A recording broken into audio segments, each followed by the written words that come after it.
พาเข้าเพิ่นเฮ็ดแบบวีเข้าทุกคนเลยเนาะบ่เคยเห็นตะกี้ก่อนเฮ็ดแนวนี้ปัจจุบันนี้ก็ยังแนวนี้แต่แนวนี้โอ้เนาะเป็นของชนเผ่ากะมุแม่นวะเอาโอ้ยจุดนี่เพิ่นก็สิแบ่งเป็นฟุตเอาในนี้ได้ทุกคนเด้สมมุติว่าครอบครัวนึงนี่ที่2ที่3เพิ่นก็สิเฮ็ดอันนี้เอานี่อ๋อตเอาทักทายสบายดีทุกคนสบายดียามตอนเช้าตอนนี้ก็เช้าแน่เลยเนาะโอ้ยอยู่ที่หมู่บ้านห้วยหมาดเด้อทุกคนเด้อเอาเบิ่งโมงก่อนโอ้6:30นะนี่6:00ตอนเช้าอ๋อต้องมาพาเบิ่งวิถีชีวิตชาวบ้านยามเช้าทุกคนเด้นี่จะได้รับชมคือน้ำเมฆน้ำหมอกนี่ป้อมีไฟแสงสีอีกยิบเมื่อคืนนี้กับเจ้ามีงานใดนะอยู่ที่หมู่บ้านแห่งนี้มีงานกับเจ้าลินกับบูฮูว่าจักโมงป้อต้องเขาลินดนตรีอีกยังเนาะมาเบิ่งวิถีชีวิตชาวบ้านตอนเช้าแล้วก็พาชมน้ำหมอกคนทางล่างผลปกติมีภูสูงแต่ว่าบ่เห็นเลยตรงนี้นะ เอาก็ยังมีเฮือนแบบดั้งเดิมแบบชนเผ่ากะมุหมู่บ้านแห่งนี้เป็นชนเผ่ากะมุเด้อนี่เฮือนกับเจ้าแบบนี้เด้อย่าขายคือเฮือนทางภาคใต้แต่บ่แม่นแน่นี่ทางพุ่นก็มีเฮือนไม้ไผ่เอานี่บรรยากาศเช้าแห่งกับเจ้าตื่นแต่เช้าทุกคนนะตื่นบางคนก็ฟิงไฟก่อไฟเนาะมันหนาวแห้งอยู่ภาคเหนือบ่ฝนบ่ตกแต่ว่าอากาศโคตรหนาวจำเป็นต้องได้ก่อไฟแบบนี้อยู่ข้างนอกบ้านนี่เอามาเบิ่งวิถีชีวิตกับเจ้าไปข้างในพุ่นทุกคนเมื่อคืนนี้เพิ่นมีงานโอ้ยนี่เนาะมีแอมมีอีหยังนี่ครบนี่อ๋อเด็กน้อยก็ตื่นแต่เช้าโพดเด็กน้อยนี่เอ้านี่เต็มเลยแขกคนอยู่นี่แต่ว่าสิ่งที่ผมอยากพาทุกคนมาเบิ่งนี่คือความสามัคคีของหมู่บ้านเมื่อมีงานมีบุญบ้านเขาและบ้านนี้เขาเจ้าขางัวตัวหนึ่งแล้วเขาอันนี่ช่วยกันเบิดนะทุกคนเลยได้เนาะในหมู่บ้านช่วยกันมีความสามัคคีนี่ฝักลาบฝักตอนฝักเนื้อนี่ฝักกระดูกเอาส่วนตัวนี้ก็จะแบ่งเป็นพูดแต่ละครอบครัว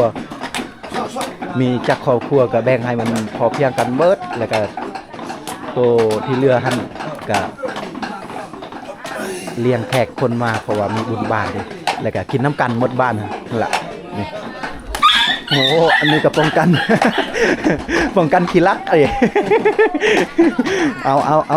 นี่คนก็สิแบ่งเป็นพูดเอาในนี้ได้ทุกคนได้สมมุติว่าครอบครัวนึงนี่ที่2ที่3คนก็สิเฮ็ดอันนี้จักครอบครัวบ่ได้50ก็ต้อง50ฟุตเอาว่าซั่นซะตอนเช้าโพดก็เลยบ่ได้แซงปานใดทุกคนเลยนะก็สิมืดแน่จักหน่อยเอามาเลาะสุดผัดก่อนแม่ยิ่งเพิ่นเฮ็ดนี่เอาสุดสีมือเลยเด้อแม่ครัวเด้ออีหยังนี่มักพริกจริงเอาเพิ่นก็สิตัดมักพริกก่อนเนาะเพราะว่าเพิ่นเฮ็ดลาบเฮ็ดอีหยังก็แล้วแต่เอาสุดสีมือนี่เนาะช่วยเหลือเนาะมีความสามัคคีเบิดบ้านแต่ว่าสิ่งสำคัญหั่นเฮ็ดแล้วอย่าจกตาเด้จกตากับไรเมื่อถ้ามันคันไปจกตานี่แห้งคักเลยนะเอาทางนี้เพิ่นก็สิปิ้งเนาะบางตอนบางเนื้อเพิ่นก็สิปิ้งเอาในนี้ทุกคนเพราะว่าอากาศหนาวนี่เฮาเบิ่งบรรยากาศนี่ก็โอ้โหแล้วว่าหนาวแห้งเนาะน้ำหมอกน้ำเมฆนะโทษหนาวอยู่แต่ว่าคงบ่ใส่เสื้อแขนยาวเพราะว่าภาคใต้ฮ้อนแล้วก็มานี่ก็เลยเอาว่าซั่นเอาเบิ่งทางนี้กรอกแกรกโอ้นี่จุดทิมแม่เฒ่าได้ทางนี้เลยผักลาบเต็ม3เลยเต็มแองเลยชิ้นนี้ยังแม่นี่ ชิ้น แม่น่ะชิ้นนี้เนี่ย cái này chỉ điện là cút đó mà cái ชิ้นงัว ชิ้นงัวโอ้ค่าตั้งแต่จักโมงเขาขาด จากแม่ก็บ่ได้ไป บ่ได้ไป3โมง4โมงไปพอดีตอนนี้ก็ใกล้สิแล้วเพราะว่าเพิ่นว่าแน่ได้ก็ยา8โมงนี่แขกคนให้กินข้าวเมิดสุขุสุคนว่าซั่นเด้อเขาเจ้าต้องให้กินข้าวให้มันทันนะ8โมงแล้วบัดนี้หมดทางหมู่บ้านนี่เพิ่นมีความสามัคคีนี่ถ้าเมื่อกี้นี่เต็มเลยได้แต่ว่าข้างบ่ทันเลยทุกคนเพราะว่ามันเช้าพดล่ะตื่นช่วยแน่จักหน่อยว่าซั่น เอานี่อ๋อตกส่วนทางนี้ผู้ชายเฮาอันนี้ก็พักไอ้ลอกไอ้เลิศผู้ชายเฮานี่ฟิงไฟบ่ไปยังเพราะว่าผู้ชายคาแล้วนะ ไปนึ่งเลยนะงัดชามมือ ปิ่นซีนเอาทีมงานผู้ชายคาแล้วแล้วนี่ไปเฮ็ดเป็นตอนเป็นเนื้อให้แม่ยิงเพิ่นฟักมาดำนี้แหละ เอางัวบักใหญ่หมดหมู่บ้านเลยได้นี่นะเนาะกินน้ำกันอยู่นี่แหละทุกคนนะเพราะว่ามีงานทางแขกทางคนทางหมู่บ้านเพิ่นกินน้ำกันอยู่นี่เอา ของวันนะ ครอบครัวทำอะไรนี่อ๋อสุกแล้วนี่นะเอาใส่ผักลงไปเอาทุกคน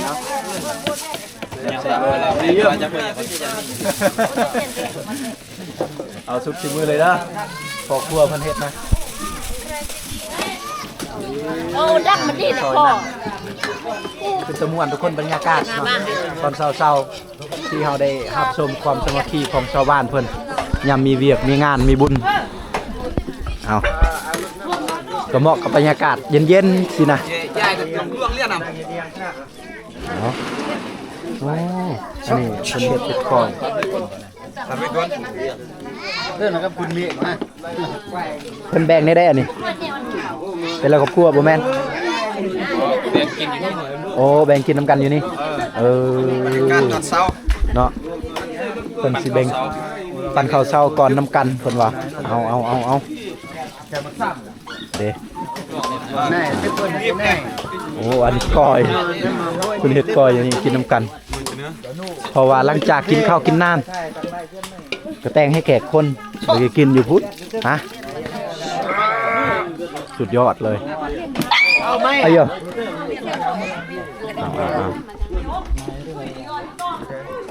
นี่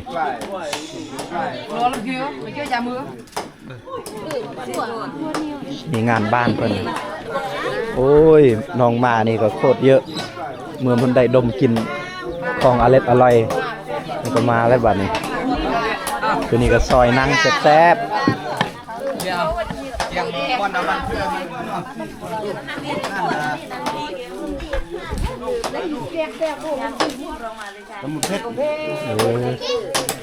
เป็นจะให้เสิร์ฟอาหารให้กับเจ้ากินอันนี้ก็ยังแดงเป็นพูดอยู่เพราะว่า50ปลายครอบครัวเลยเนาะ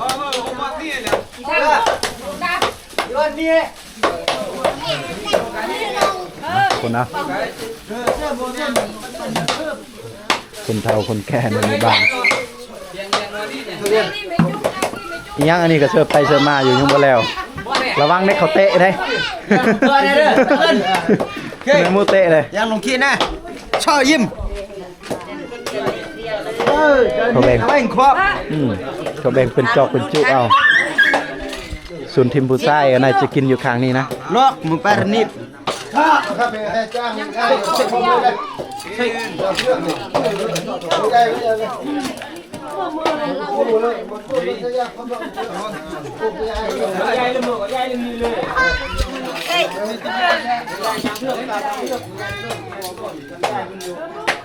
6 โมง 7 โมงอย่างแล้ว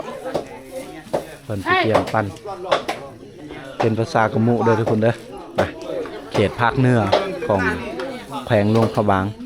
เนาะเฮายังอยู่ที่หลวงพระบางยังบ่ทันได้กลับภาคใต้เทื่อทุกคนเอ้ยเอา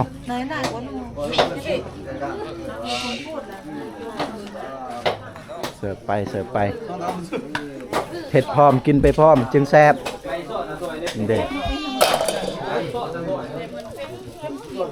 โอ้ทางนั้นกินถ้วยไปเลย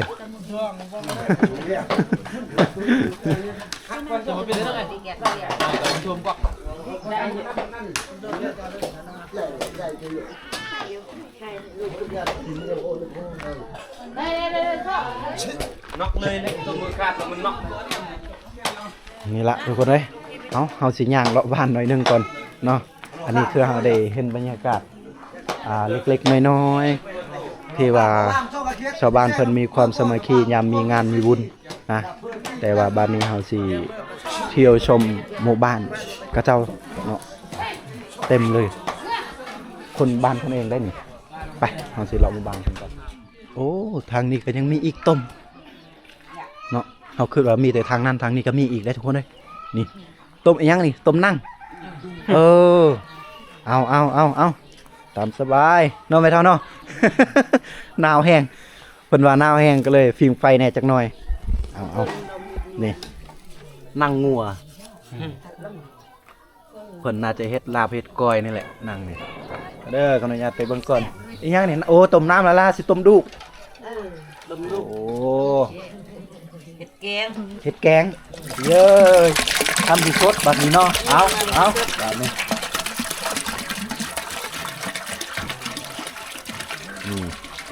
เพราะว่า8 โมงเฮ็ดได้ให้แขกคนได้กินทันนะคนก็เลยเล่งจังซี่โลดแล้วเอาบัดนี้ 2 ชั่วโมงสิบ่ฟดบ่เนาะ เอาอันนี้ก็แม่เฒ่าเอาสุดสิมือเด้อแม่เด้อเนาะให้เวลาเพิ่นกินแล้วยกโปแล้วแหละเอาผู้ใดบ่มีแคลนี่ซ้ำสิย่ำว่าซั่น ยังมันยังอีแตงกล้วยทางนะวะ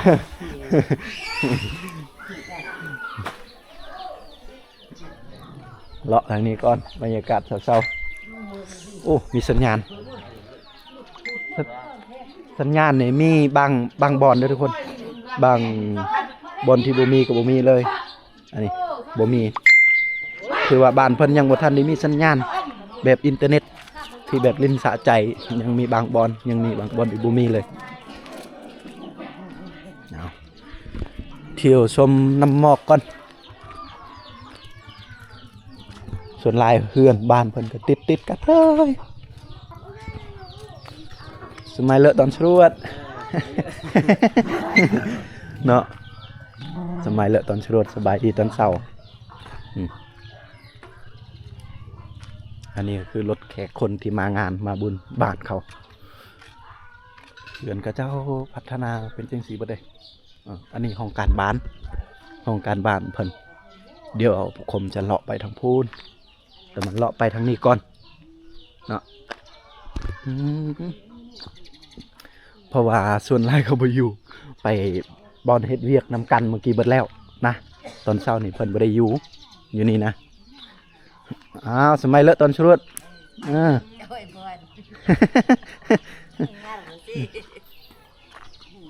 หนาวอีหลีเนาะหนาว ความมันหนาวเพิ่นก็จะได้จนได้ก่อไฟอยู่ข้างนอกบ้านนั่นนี่แต่ว่าข้างในก็มีแต่ว่าเพิ่นว่าจะได้ชมน้ำหมอกจะได้เห็นในนี้จึงก่อมันโอเคเนาะได้ฟิลเอาเลาะกันทุกคนเลยสิพาทุกคนเลาะทั่วไปว่าเพิ่นอันนี้ชุดเท่านี้นะโอ้ยน้ำหมอกจังแม่นสะออนคักแท้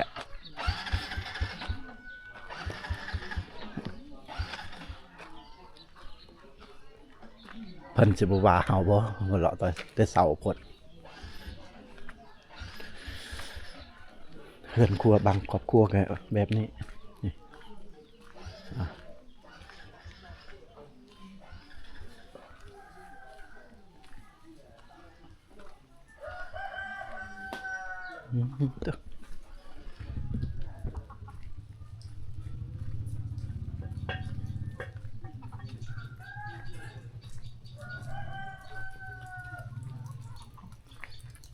โอ้น้องแมวโอ้อยู่ไกลๆนี่มันมีห้วยเนาะ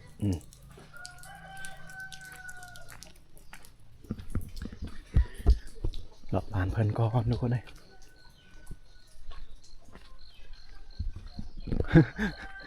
ส่วนไรเพิ่นไปพูนเมื่อไรบ่ได้อยู่อยู่นี่นะแทบจะบ่มีคนเลยนี่โอ้มีคนเลยเอา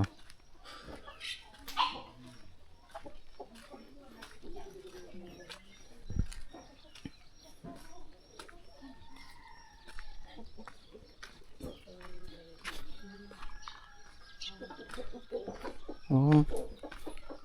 เพิ่นเฮ็ดกินเบิ่งเพิ่นเฮ็ดกินก่อนโอ้สบายดีเฮ็ดหยังกิน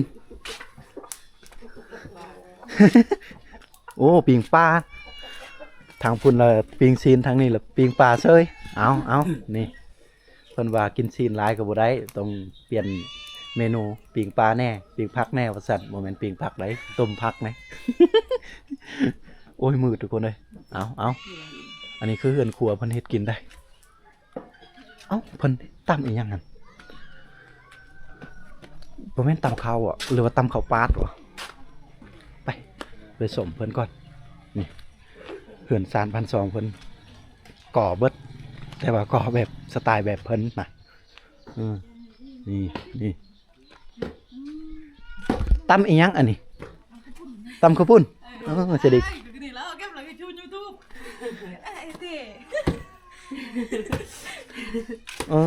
เน้นนี่เนาะก็เฮ็ดข้าวปุ้นเอาสุดสีมือเลยแหละทางเมื่อยเนาะเดี๋ยวเศร้าทุกคนเลยพ่อปะแก้วไอ้กลมรสติพ่อปะแก้วเดี๋ยวนึงแม่ปะแก้วพ่อปะแก้วโอ้ข้าวปุ้นแบบสดๆทุกคนเลยเพิ่นเฮ็ดนะถ่ายทางรูปด้วยบ่ต้องถ่ายเลยแหละเฮ็ดเลยแหละนี่ยังอันนี้เขาบ่แม่นข้าวบ่เรือมันต้นข้าวเจ้าบ่เคยเฮ็ดว่ะไม่เฮ็ดเนาะนี่เอ้ยเอากลับบ้านมื้อใดยังเฮิงสิได้กลับแม่อยู่พี่เลยปะสิได้อยู่แล้วประเทศผมเอายกอีกลงเดินออกเด้แม่นอันนี้ก็อยู่พี่เลยบ่หรือว่าไปอยู่พุ่นอยู่พี่แหละเอาตามสบายให้มัน เลาะก่อนทุกคนเลยอันนี้คือวิถีชีวิตยามชาวบ้านเพิ่นพากันเฮ็ดกินเฮ็ดอยากเฮ็ดข้าวปุ้นว่าซั่นซะนะเฮาบ่เคยเห็นแต่เจ้าเฮ็ด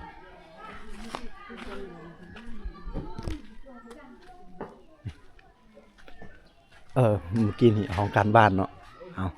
ดอกไม้นี่คือคักแท้บรรยากาศอันเดินบานเพิ่นนี่สุดยอดเลย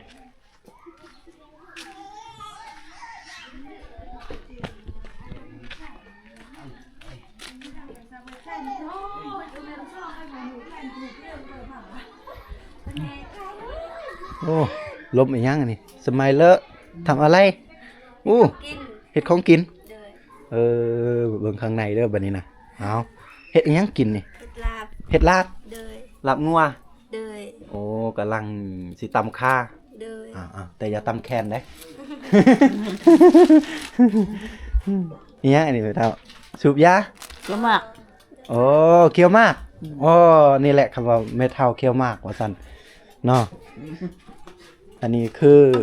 อันบอนที่กระเจ้าอีหยังอันนี้วีเข้าเนาะป้อนี่พาเข้าเพิ่นเฮ็ดแบบวีเข้าทุกคนเลยเนาะบ่เคยเห็นตะกี้ก่อนเฮ็ดแนวนี้ปัจจุบันนี้ก็ยังแนวนี้โอ้เนาะเป็นของชนเผ่ากึมมุแม่นวะเอาโอ้ยจนตกของเพิ่นเอ้ยออกใส่เยอะตัวนั้นเพิ่นปรับไม้ เอาตามสบายออกไปแล้วสบายดีจนเช้าเนาะหนาวแห้งหนาวนุ่งเสื้อสั้น เพิ่นว่าหนาวคือว่านุ่งเสื้อสั้นว่าซั่นเอาทุกคนต้องขอบอกขอบใจทุกคนที่ได้มารับชมวิถีชีวิตชาวบ้านห้วยหมาดชนเผ่ากะมุเนาะในหมู่บ้านแห่งนี้จะตั้งอยู่เมืองจอมเพชรแขวงหลวงพระบางของภาคเหนือสปปลาว ตอนเช้าเราจะได้เห็นวิถีชีวิตชาวบ้านบางคนเฮ็ดกินเฮ็ดยากเนาะเพราะว่ามันตอนเช้าโพดว่ายามนี้ยามบุญบ้านกับเจ้ามีความสามัคคีช่วยเหลือซึ่งกันและกันนะหมดหมู่บ้านเนาะคางัวตัวหนึงแล้วก็